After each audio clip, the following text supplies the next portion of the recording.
When the dam collapsed, the town mayor frantically called 911. The emergency coordinator mixed up the plans and rescue teams ran in the wrong direction. But the person who found the correct evacuation route before the floodwaters claimed the 5,000-person town of Riverside wasn't any of them. It was 72-year-old hardware store owner Bill, the same man they had said, "What do you know about engineering?" to at town meetings, until the water wave started coming. Welcome to Vietnam Stories.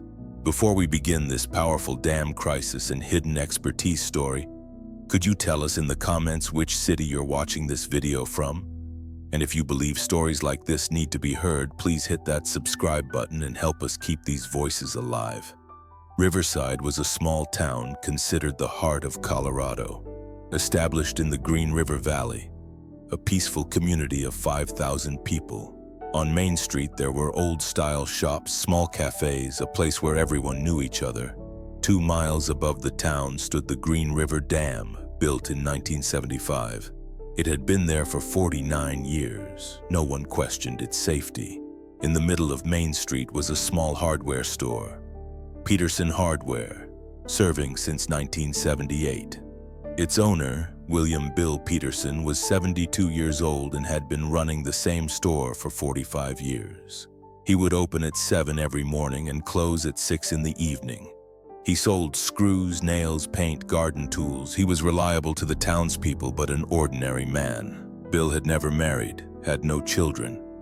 He lived alone in the small apartment above his store. He was quiet, didn't talk much, only dealt with customers as necessary. The townspeople liked him, but no one was curious about his past. He was only known as the old hardware seller. The town's administration tried to be young and dynamic. Mayor David Martinez, 38 years old, had come from the big city and believed in modern management. Emergency coordinator Jenny Walsh, 34 years old, had a master's degree in emergency management. Both saw Bill as an old man stuck in the past. Bill would sometimes come to monthly town meetings. He would sit quietly in the back row and take notes, but he wasn't usually allowed to speak. "Bill, you handle hardware matters. These things aren't your field," they would say. Last year, there had been a big argument. The town had approved a new housing development project in an area next to Green River in a flood risk zone. Bill had raised his hand at the meeting. "Mr. Mayor, that land is under flood risk. There was flooding there in 1965. Martinez had laughingly replied, "Bill, you've been selling screws for 45 years. What do you know about engineering? We have expert planners." Jenny Walsh had also agreed. "Mr. Peterson, flood zone analyses are done by professional firms. You just focus on hardware matters." Bill hadn't said anything, had sat quietly. But that housing development project had been approved. Now there were 200 new houses there. That June morning also started normally. Bill opened his store at 7, drank his coffee, read the daily newspaper. The weather was hot, summer was coming. Customers were coming to buy garden supplies. At 11:30, he heard it for the first time. A rumbling sound from far away like thunder, but there were no clouds in the sky. Bill paused, listened. This sound seemed familiar. At 11:45, the town's sirens started ringing. Bill came out of his store, looked at Main Street. People were coming out of their houses, asking each other, "What's happening?" At 11:47, the mayor's voice was heard from the speakers. "Attention, emergency, structural failure at Green River Dam. All citizens immediately move to higher ground." Panic began. People started running, jumping into their cars, but it wasn't clear where they should go. Higher ground had been said, but which places in town were really safe? Bill ran to his store, went to the back office. He took out a file from an old metal cabinet. Inside were old maps from 1975. Topographic maps, water flow diagrams, geological surveys. He had been keeping them for 45 years. Outside, the chaos was growing. He ran to the town hall. At the town hall, they were in complete panic. Martinez was talking on the phone. "Emergency services? Green River Dam collapsed. 5,000 people need evacuation." Jenny Walsh was running around with files in her hands. "Where's the evacuation plan? I can't find the emergency protocols." Sheriff Tom Bradley was trying to make contact on the radio. State emergency management, immediate assistance required. Bill quietly entered. You need help. Martinez looked angrily. Bill, this isn't the time. We're dealing with professional emergency management. Mayor, the dam collapsed. The water wave will reach town in 30 minutes. People are running in the wrong direction. Jenny Walsh intervened. Mr. Peterson, trained professionals are handling this situation. You go back to your store, get yourself to safety.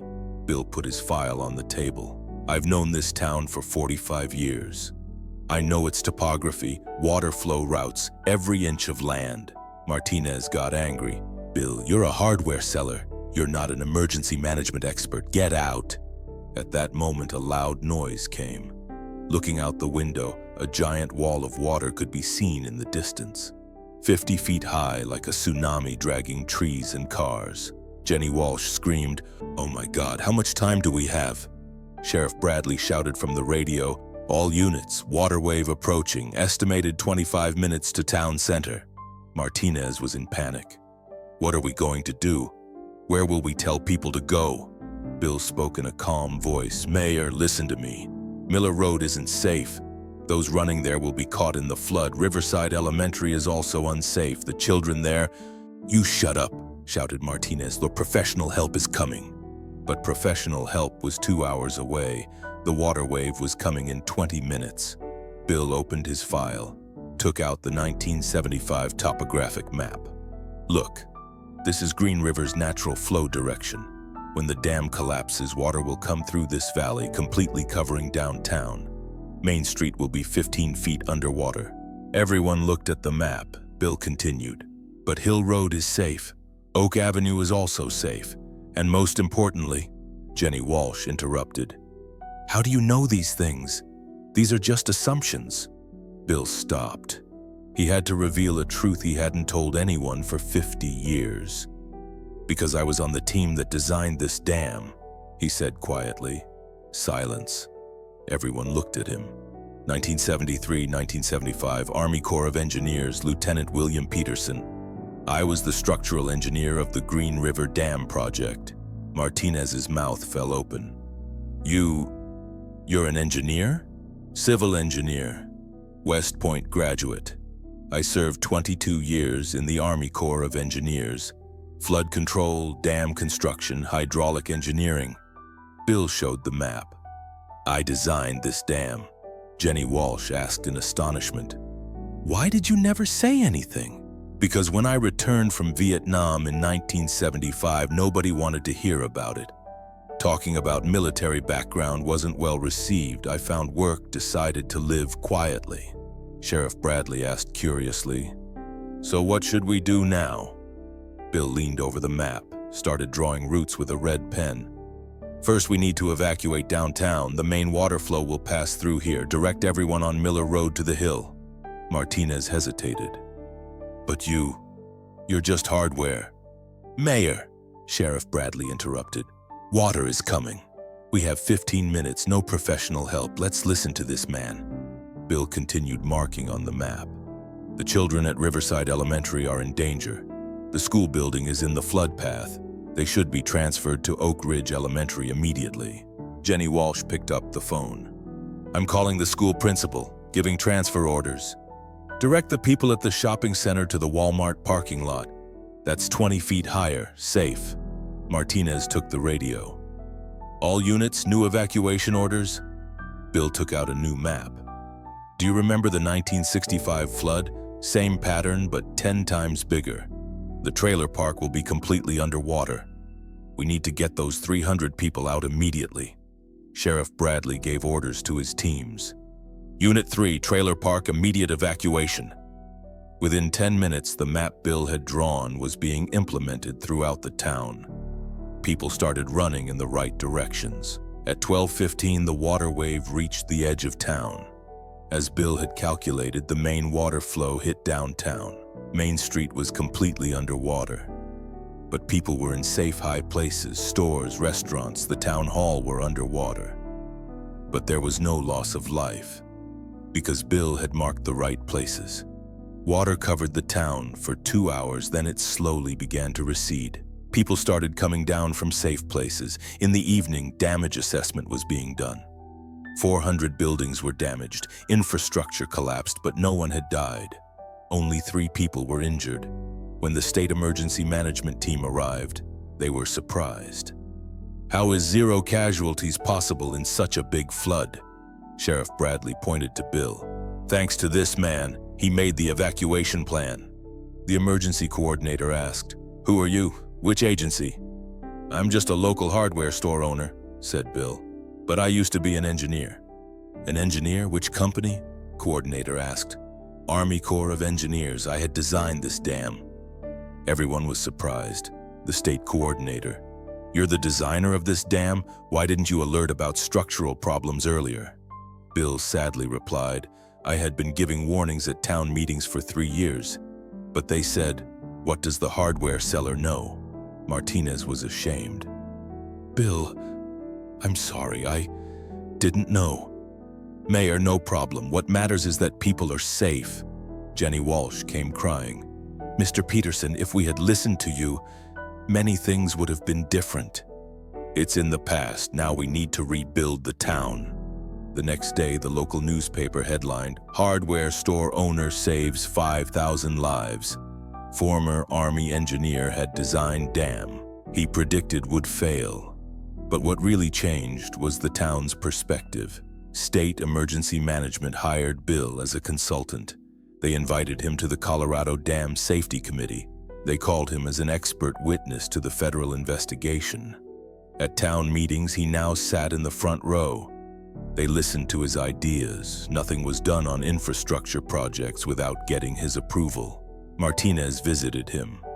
"Bill, I'm offering you the town engineer position, full-time with benefits." Bill thought, "Mayor, I'm 72 years old. I can't work full-time, but I can be a part-time consultant." Accepted. "And Bill, I apologize again. We should have tried to get to know you." "David, it's over. What matters is what we do from now on." Jenny Walsh also came. "Mr. Peterson, we're reorganizing emergency management. We want to include your expertise." "Of course, but not just me. There must be other retired professionals in town too. We should find them and include them in the team." 6 months later, Riverside's new emergency management system was created. Under Bill's leadership, all retired experts in town were found. Retired nurse, former firefighter, ex-police officer, civil engineer. A hidden talent pool emerged. When the new dam was built, Bill was chief consultant. He combined modern technology with 1970s engineering wisdom. A year later, consultation requests started coming from other towns. It began to be called the Peterson Consultation Model, the concept of using retired professionals in community emergency management. Bill now worked 3 days a week at the store, 2 days as a consultant. But the most important change was the perspective toward elderly people in town. Instead of saying, "He's just old," they started asking, "What might he know?" Peterson Hardware was still in the same place, but now it wasn't just selling screws, it was also the town's wisdom center. Young engineers planning students were visiting Bill. "Mr. Peterson, how can you foresee so many things?" "Experience, young man. 50 years of engineering, 45 years living in this town. It teaches you to see patterns." "Well, why did you open a store? Couldn't you continue engineering?" Bill looked out the window at Main Street. "When I returned from Vietnam, people didn't like military background much. I wanted a simple life." But a simple life and losing wisdom aren't the same thing. Today, Bill is 75 years old. He still opens his store every morning, but now he's not just selling hardware. He's seen as the town's elder statesman. His approval is sought for new development projects. They ask his opinion on infrastructure decisions. He leads emergency drills. And most importantly, the town learned not to look down on elderly people. The person referred to as the old man selling screws was actually the engineer who designed the town, both literally and figuratively. The day Green River Dam collapsed, the town of Riverside learned 2 things. First, natural disasters can be predicted. Second, wisdom sometimes hides in the most unexpected places. Bill Peterson was seen as just a hardware seller for 45 years. He was looked down upon, ignored, silenced. But the day the dam collapsed, that quiet man showed his true identity: dam designer, flood control expert, lifesaver. That day, everyone learned the most valuable knowledge sometimes stands not in the showcase, but behind it. Now my question to you: have you ever met someone like Bill? Someone who was looked down upon but stepped up in critical moments? Share their names in the comments. Tell their stories, because at Vietnam Stories we believe that real expertise hides in silence. If this video moved you, subscribe, share, and help us keep these voices alive. See you in the next one. And always remember, if you see an elderly person working quietly in small town stores, look carefully, because you might be passing by an expert.